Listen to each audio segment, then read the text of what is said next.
I called off the wedding because he was cheap. I, 31 female, struggle with my fiance's 32 male frugalness and not sure if I want to marry him anymore after a 3-year relationship. I met my fiance 3 years ago. He came out of an abusive marriage just 2 years before we met. One of his ex's things was financial. She bled him dry, made him buy expensive jewelry only to give it away or break it after an argument. Designer shoes, clothes, big house, cars, Caribbean trips, you name it, she made him pay for it. She also took him to the cleaners in the divorce. However, my fiance is very well off. He makes far over 6 figures, almost 7. On top of that, he inherited a few million from his grandfather, and his parents gifted him and his siblings a few cool millions. So yes, the financial was bad, but he did not suffer financially. He has more money than he will ever need.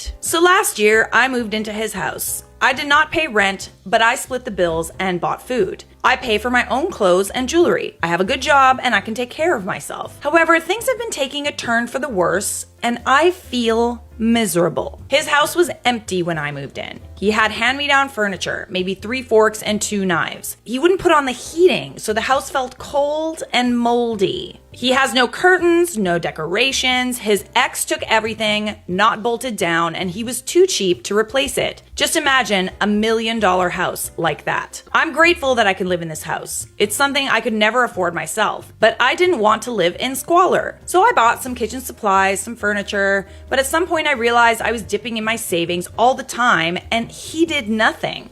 I looked into curtains, but those things are expensive. His house has so many windows, it's crazy. I didn't want to pay for this anymore. I told him I needed a fund to furnish the house. He blew up at me that I was just with him for his money. Furnishing the house is basic necessities. The fact is, if we break up, I have nothing. The house isn't mine. If I spend all my savings on his house, I will be left with absolutely nothing. He wants a prenup and I'm fine with that, but I can't help but feel used. Next to that, I'm jealous of his ex-wife. I feel like she got treated and I am neglected. He proposed to his ex on a cruise with a $10,000 white gold diamond ring. I got the rhodium-plated Swarovski stuff that might cost like $100. The proposal was at a picnic in the park I organized, paid for groceries, and slaved in the kitchen for. I almost said no out of pure disappointment. Oh, hell no, buddy. Like, listen, I can understand he feels some type of way because of how his ex treated him, but like,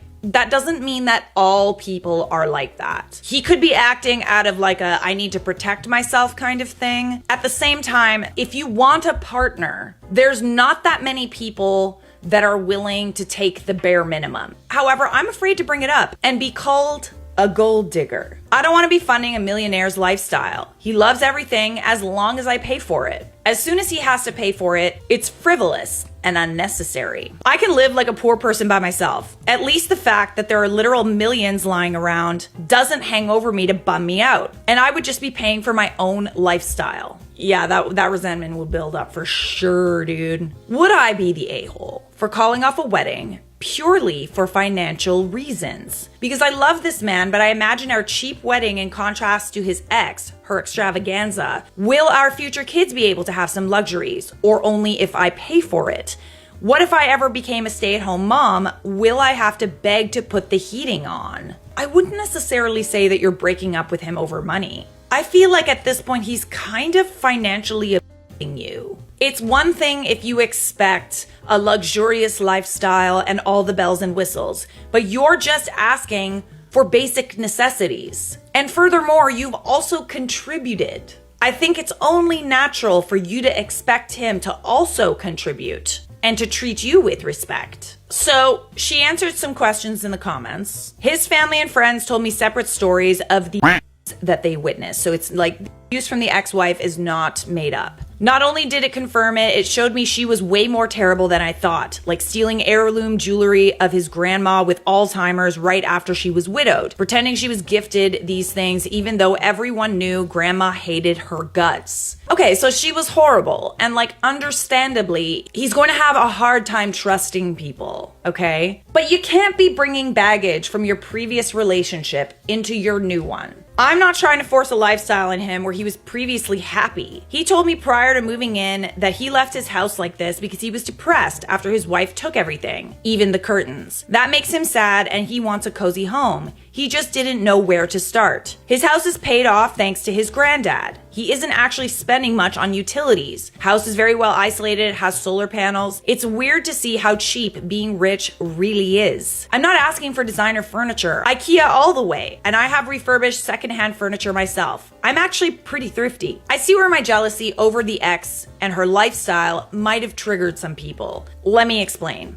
A $10,000 ring is insane and stupid to me. I don't want that because I would fear losing it every day. However, it almost feels like for her, he did put in the effort, wanted to give her what made her happy, put effort and thought into it. With me, it almost feels like he wants to prove how little he can give me. I just feel like he kind of has created this perception in his head that all women are gold diggers. And in order to protect himself, he's choosing to not give you anything. But the thing is that there are women out there. Actually, I wouldn't even say the majority, but I think most of us expect some contribution, especially when your significant other, he got money, okay? He got money. He talked about how he would see the wedding and it is cheaper than my actually financially struggling cousin, her wedding. I can't help but feel that he wants to demonstrate how cheap he can treat me. And I already feel embarrassed about the family that would be, and I feel like the discount wife. I don't like to say it, but it feels like he gets off on it to some extent. We're almost talking washing paper plates at this moment. Yes, I did discuss selling the mansion I really don't need and move into a more modest house, especially knowing this is the house his ex picked. He doesn't want to do that. He loves this house. But I feel really intimidated living in a house I could never afford. And with so many large windows, sheesh. It's almost like he's treating you how he wants to be able to treat his ex. At that point, do you just not like her? Genuinely, what does he do for you, babe? I haven't talked to him yet, but pause on the marriage and counseling is a must. I'm already looking for IC because I realize I might indeed be too much of a people pleaser, allowing him to control me with the ghost of his ex. I'm also going separate for a while. I'm looking to rent something for a few months so I can get some space. Thanks for all your comments. So this first comment is exactly what you should say to him. I know that you're afraid of being labeled a gold digger, but this is a boundary and it's an expectation, and it's not too high of an expectation, okay? You get what you think you deserve. And sometimes you have to ask for it. I don't like that you have to ask for it in the first place. That should be pretty self-explanatory. But here's what you say to him. I understand that you've had some trauma in your past and I'm really sorry that you went through that. But I can't allow you to mistreat me because of it. It burns me up inside that you gave her everything, but I have to ask for the bare minimum. I deserve to feel cherished by my partner as I have cherished you. Your trauma is not your fault. The things that you went through in life is not your fault. You are, however, responsible for how that trauma makes you treat other people. Okay, we do have an update. Ooh.